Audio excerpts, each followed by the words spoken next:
네, 귀한 또 이렇게 예배 자리에 나오신 모든 분들을 주님의 이름으로 환영하고 축복합니다. 한 분 한 분에게 하나님께서 주신 은혜가 이 새해에도 가득하기를 주님의 이름으로 축복합니다. 네, 오늘 함께 나눌 말씀은 갈라디아서 2장 20절 내 안에 무엇이 살아 있습니까? 라는 제안의 말씀으로 함께 하나님의 말씀을 나누도록 하겠습니다. 오늘 나누는 이 갈라디아서는요, 어떻게 보면 현실을 살아가는 그리스도인들, 어쩌면 우리의 삶의 자리에서 가장 치열한 직장의 삶의 자리에서 내가 믿음을 가지고 살아간다는 것이 어떤 의미인가를 좀 돌아보게 하는 그런 본문이 아닌가 생각해 봅니다. 사실 갈라디아라고 하는 지역이 터키 중부 지방이기도 하고요.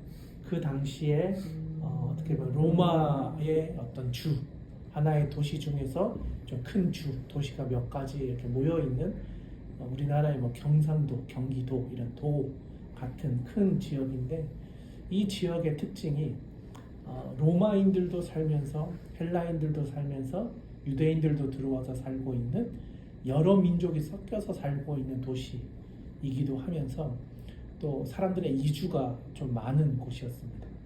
그러다 보니까 사람들 안에 정착된 곳이 아니고 조금만 있으면 내가 또 로마로 가기도 하고 또 예루살렘으로 돌아가기도 하고 안디옥으로 가기도 하고, 그러면서 이렇게 도시가 활기는 찬데 정착된 사람들이 아니라 계속 이동하는 사람들이 모여서 사는 그런 지역이었습니다. 그러다 보니까 성도들 안에도 우리가 평생 같이 갈 사람이다 라기보다는 어느 정도 지나면 또 다 흩어져야 되는 그런 사람들이 모여있는 지역이 갈라디아라는 지역이었습니다. 그러다 보니까 사도 바울도 교회를 세우긴 세웠는데 이 사람들의 삶의 타전이 너무 불안한 거예요. 어떻게 될지 모르고, 경제적인 상황 또는 내가 유대인이냐 로마인이냐에 따라서 그 사람의 태생 자체가 다르면 어울리는 부류가 또 다르고, 그러다 보니까 이 사람들에게 늘 불안함, 경제적인 상황, 내 직장의 자리, 또 가정의 자리가 언제 어떻게 될지 모르는 그 불안함 속에서 믿음을 가지고 살아가게 되었다라는 것이죠. 그런데다가 이 도시에는 헬라 철학이 또 유행하는 도시의 경향들이 있었습니다. 갈라디아의 내용을 보면 초등학문이라는 이름으로 나오는데, 그게 이성적인 사고를 하는 사람들이 가지고 있었던 세상의 지혜를 가르치는 사람들. 그러니까 교회 안에 있으면서도 요즘 로마는 이런 게 유행이야, 로마가 대세 아니겠어? 로마의 트렌드를 우리가 따라가야지 라고 하면서 이야기하는 사람들. 또 유대 전통에 있었던 사람들은 우리가 가지고 있는 전통을 지켜야지, 율법을 지켜야지. 그리고 또 이방인들 중에 들어온 사람들은 또 이게 맞나 저게 맞나 하면서 갈 바를 잘 잡지 못하는 사람들, 이런 사람들이 다 모여 있다 보니까 교회 안에서도 그럼 도대체 내가 믿음을 가지고 산다는 게 뭔가, 내가 그리스도인으로서 그럼 어떻게 살아가야 되는가, 이런 고민들을 가진 사람들이 많았었다라는 것이죠. 그러면서 사도 바울이 갈라디아에 있는 성도들에게 이런저런 이야기를 하면서 그리스도인이 가지고 있어야 될 가장 중요한 게 뭔가, 그리스도인의 정체성에 대한 이야기를 합니다. 그래서 이 정체성의 핵심이 뭐냐? 그 질문의 내용 가운데 하나가 내가 그리스도인으로 산다는 게 무슨 의미인지를 스스로 정리를 해라. 사람들의 말에 휩쓸리지 말고, 세상 초등학문 때문에 흔들리지 말고, 네가 그리스도인이라는 것이 무엇인지를 스스로 그 정체성에 대한 아이덴티티를 분명하게 하는 것이 시작이다. 그런데 내가 보니까 그 정체성의 핵심은 바로 예수 그리스도가 내 안에 사는 것, 이것으로부터 시작되는 것 같더라.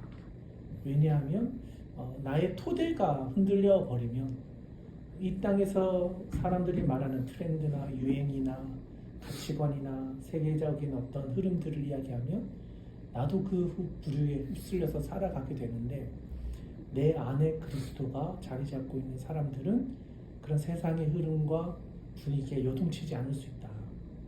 나도 살아보니까 수많은 사람들의 이야기 때문에 나도 흔들릴 때가 있었다. 그런데 그리스도의 말씀을 위해 토대 위에 섰을 때 그리스도가 내 안에 살아있을 때 비로소 내가 흔들리지 않더라.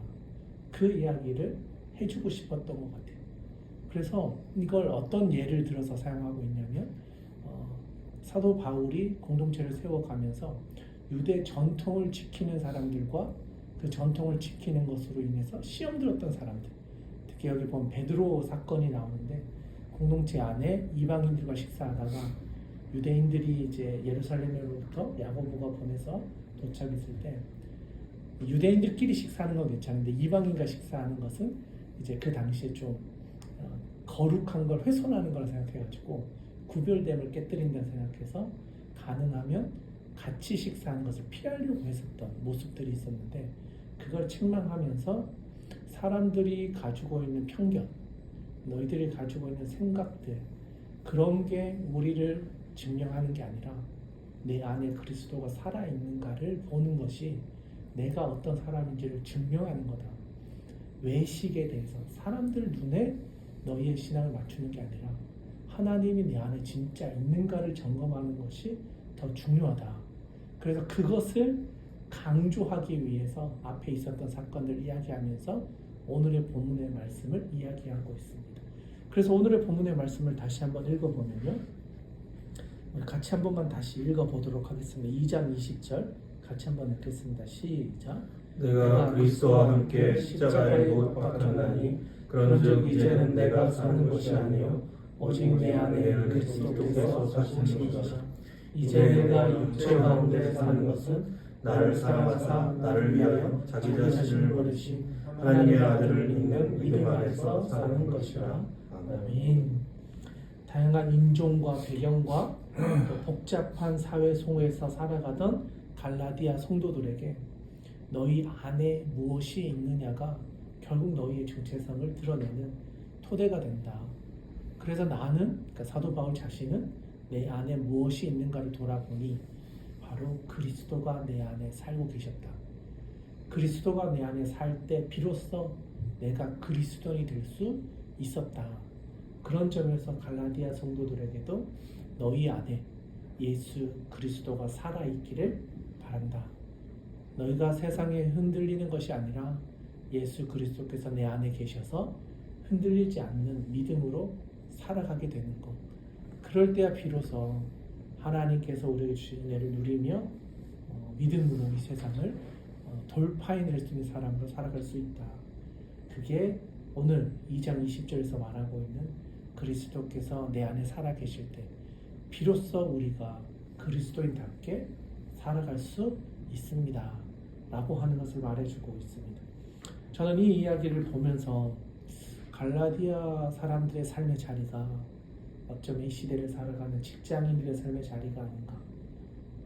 수많은 변동 상황과 불안한 삶의 자리 터전 위에 또 세상의 이야기들과 또 트렌드와 또 시대를 분별해서 따라가야 되는 어떤 그 민감함 속에서 살아갈 때 우리가 흔들리지 않고 그리스도인으로 살아가려면 어떻게 해야 될까? 결국 내 안에 무엇이 있는가? 내 안에 무엇이 중심을 잡고 있는가? 내 삶을 움직여가는 것은 누구신가? 이것에 대한 고민과 그것에 대한 답을 찾지 않으면 우리는 사람의 눈치를 보게 되고 사람이 원하는 것을 맞추어서 살아가려고 나에게 맞지 않는 옷을 또 입어야 되고 그러다 보면 우리는 어느 순간 내가 그리스도인이 아닌 세상의 사람과 똑같은 모습의 삶을 살아가게 되게 된다는 것이죠. 그런 점에서 오늘 이 자리에 있는 세 분에게 또 함께 믿음으로 살아가고자 하는 신우회 회원들에게 사도 바울이 권면하는 이 마음이 이 도전이 여러분들의 마음 가운데 잘 새겨졌으면 좋겠다. 여러분의 마음 가운데 예수 그리스도가 삶의 중심이 되어서 세상의 흐름과 세상의 가르침에 흔들리지 않고 그 토대 위에서 예수님이 살아계셔서 여러분의 삶을 지켜주시고 동행하시고 또 거기에서 주시는 위로와 회복과 또 하나님의 소망을 발견하면서 살아갈 때 여러분의 삶에 조금 더 감사와 기쁨이 넘칠 수 있을 것이라 생각합니다. 오늘 이 자리에서 예배하는 여러분들에게 그러한 은혜가 가득하기를 주님의 이름